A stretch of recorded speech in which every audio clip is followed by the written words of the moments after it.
like a song, and brighten my day. Who'd have believed that you were part of the dream? Now it all seems like years away. You know I can't smile without you. I can't smile without you. I can't laugh, I can't sing. I'm finding it hard to do anything, and I feel sad when you're sad. I feel glad when you're glad.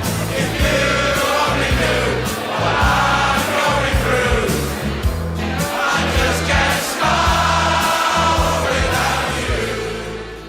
What's happening, people? Welcome back to my channel. I hope you're keeping well. Thank you very much for coming back here. Here's your match preview then for Brentford versus Tottenham in the Premier League. It's a double Premier League game week. We're used to Tottenham playing twice a week, playing in Europe, but not twice in the Premier League. So that will be different. And it is Brentford, of course, Thomas Frank's former club, away from home, and Brentford are good at home. We're good away.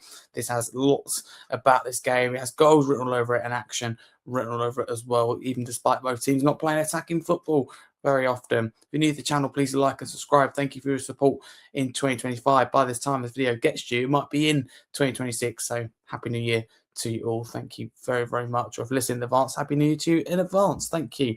So let's get into it then. So this game, I think, is of huge importance. You know, you want to build on that win against Crystal Palace. I'm not one of those. I think we played bad in that game. Yes, Palace were on top in periods in that first half, but I thought we kind of rode the storm. Second half, yes, Palace fade off. I think a lot of that is fatigue, playing twice a week. They just don't have the squad to do so. They have the manager and some players to do so, but they don't have the squad.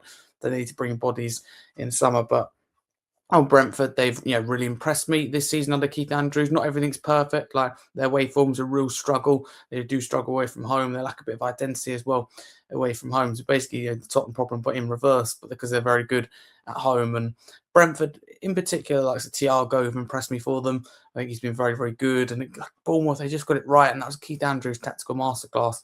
For those who don't know, he's a set piece coach under Thomas Frank. He's doing set piece. So yeah, he was played a key role, and Keith Andrews, and I think he's did a good job as a Brentford manager. Time will tell whether he's still the right manager, but so far so good. And I know Brentford fans do have some concerns, and some performances this season have been concerning, but where they are, I think, is generally quite good, punching maybe a little bit above their weight. So I am looking forward to this game for Tottenham. I think it has to be a case of not losing the game. I know that's a really kind of small club type kind of mentality. We want to be winning this game, yes, but we can win this game. But from our picking up points, it's just the worst thing to do, in my opinion, would be to lose after getting that win against Palace. You want to end the year, not losing, but ideally we got to. I'm not saying we got to set up to. I'm not saying we've got to set up not to lose, if that makes sense. I think we set up to win, but a draw wouldn't be disastrous, but the context is important. I think we can win this game, that we've got it in us.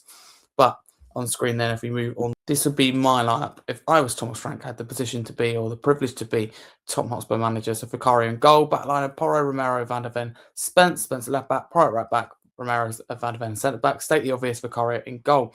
But Romero being back in the side to captain the side, coming back after suspension. There is an argument that some people put across, are we better without him? I don't buy that at all, purely coincidence.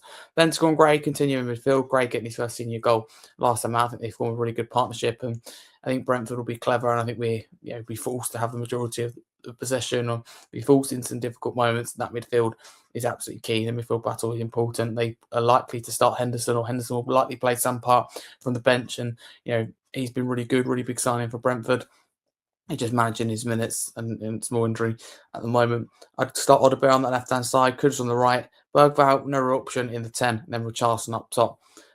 So the one change I'd make from the Palace game is Odegaard coming in from Mwani, and Mwani played a key part in the goal, keep the ball alive.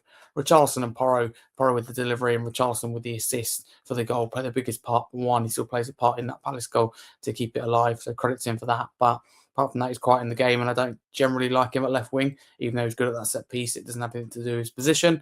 And Odegaard, for me, come on and looked electric. Some players you've got to accept are better off the bench. I think that's natural, that's normal. That's a good thing in some cases. Odegaard might be that player, but I would still start him in this game. And Bergvall's a great player, but not really in that 10. But again, we're forced into that. The only other thing I was tempted to do is put Kudus in the 10 and Johnson on the right. But as we know, Johnson's heavily linked away from the club, so it's unlikely that he will feature if he's not in Thomas Frank's kind of future plans. What will be your lineup? Let me know in the comments below. But if we bring up next, then this is what I think Frank will actually go with. So I think my team, there'd be one change from what Frank actually go with. I think Frank will go with the same team against Palace. But so basically, Colin Warney on the left instead of Odebear, which I went with. That's exactly the same team against Palace. Just one change in mind there. Warney for Odebear. So Vic and goal, Porro, Romero, Van der Ven, Spence. Ben scored Gray sitting in front of them. Bergwijn in the 10, Kudus on the right, Warney on the left, and Richarlison up top. The benefit of that is that Richarlison and Warney in particular can rotate, but any that kind of 4-3, 4-4 can rotate within reason. Let's move on then to combined 11. So this would be my combined 11, Brentford and Tottenham combined out of all players that are available. So it does not include, I repeat, does not include players at gone. It does not include injured players. It does not include suspended players. So I'll read it out and talk you through my thinking. Bakari in goal, Okeode at right back, Spence at left back, Romero and Van der Ven as the centre backs, Henderson and Gray in midfield, and also Bergwijn in there, Kudus on the right, Schade on the left, and Thiago up front. So in terms of Brentford representation, being the opposition, trying to be as balanced as possible and put 4 Brentford players in. Bakari for me just over Kelleher. I think Kelleher's a good goalkeeper. I don't think he's been perfect for Brentford this year. I think, if sometimes he could have done better in some situations. I think he's a good goalkeeper. I think maybe Bakari, I just think he's a bit underrated, so I would give him the knock slightly. Spencer left back, I like Rico Henry, not long come back from injury, not quite 100%, not the former Henry we saw that was close to getting into the England team before injury. Originally, if you go back a few months, it might be over a year, say over a year ago now. But for now, it is Spencer left back. The doggy, of course, unavailable. Anyway, Kyoto at right back's really impressed me. I like Porro, but you don't know how he's going to play. You know what he's going to do going forward. Porro's always a threat going forward, but you don't know what he's going to be like defensively. You don't know what he's going to be like in 1v1 duels. You don't know what you're going to get from him in that aspect, whereas Kyoto has been consistent for Brentford. I will go with a double Tottenham centre-back partnership, even despite being where we are in the table and that goals conceded. I would still go with Romero and Van der Ven. Van der Ven's been key this season. Romero's been good as well. I'd say Van der Ven's been world-class. Romero's been really, really good, decent. You can go a little bit further than decent. Again, it gets too much hate at times. Also, sometimes it's a little bit rash, but Brentford have got good defenders, Colin, Pinnock, maybe Van der Berg, are all good defenders, but not quite at the same level for me. I go Henderson and Gray in there, and I know Henderson maybe he's not technically gifted compared to players that I could have put in there, Bentancur, Paulinho, but Henderson, I put him in there because the value that he does bring to Brentford. He's been one of the Premier League signings of the season, if I'm totally honest with you. And, Gray as well, I think that, is a great young prospect, 19 years of age, and ball carrying midfielder. I think they could work quite well together, potentially different players, but sometimes that's why it works together, because they do different roles. Get 2 similar players. Bentancur and Paulinho is a good example to use Tottenham. Then kind of do a similar role and get each other's way. Kudus on the right, then Schade on the left. No doubt about that. Spurs really struggle on that left-hand side. And also, Tottenham on that right-hand side. Kudus just feels right to put him in there. Bergwijn in that 10. Then Thiago at top. For me, it's close. I say close. It was a little bit close between Thiago and Richarlison. But Thiago, for me, he's just got another level. Richarlison's always really good. But Thiago, I would rather as an all-round kind of player. So I think that's my combined 11. I'll try to be as fair as possible. Then before we wrap up, we've got one more combined 11 to bring up. And it is out of everyone, so it includes all the players at Afghan, it includes all the injured and suspended players, so this is what's great. I believe I made 2 changes, that's right to it. I brought in James Maddison and Kulusevski, and I've taken out Archie Gray, and also I've taken out Lucas Bergwijn. So I've taken out 2 youngsters and put 2 more experienced in Maddison and Kulusevski. It's 2 Spurs players with 2 Spurs players. The Brentford representation didn't change. The only player I was close to putting in was Dango Atara. Apart from that, all the players out. And don't get me wrong, they have got good players out, but I think Jan out was one of them, or Jensen might have been. There was no one that I thought, he'd probably do get in there. Apart from Atara was the only one I did consider. They kept in the same. Kulu just going in the 10, and Maddison and Henderson, of course, that England partnership in midfield. Again, completely different players. Henderson would sit, Maddison would dictate. I think that'd work quite well. So there you go.